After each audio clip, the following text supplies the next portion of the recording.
ప్రాణాలను పణంగా పెట్టి నాగావళి నది నీటి ప్రవాహం మీద ఎదురు కర్రలు కట్టి పడవలా ఏర్పరచుకుని అనారోగ్యంతో బాధపడుతున్న తన కూతుర్ని తల్లిదండ్రులు తమ స్వగ్రామానికి తీసుకెళ్లిన దుస్థితి ఇది.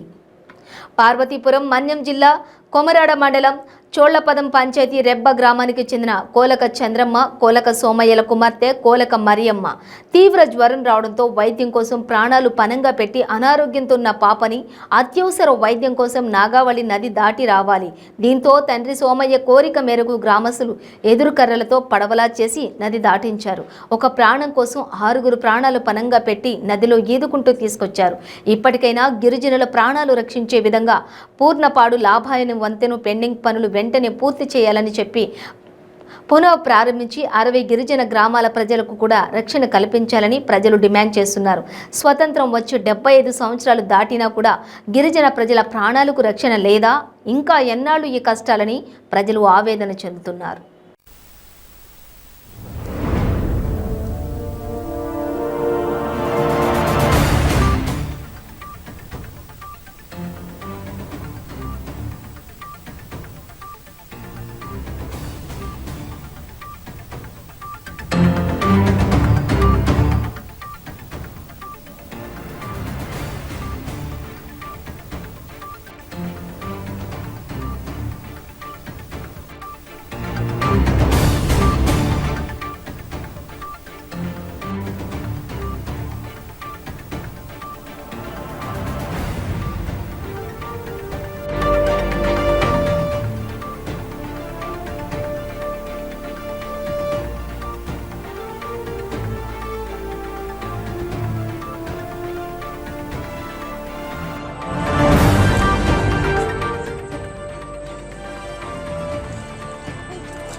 జాగ్రత్త తీసుకెళ్ళండి.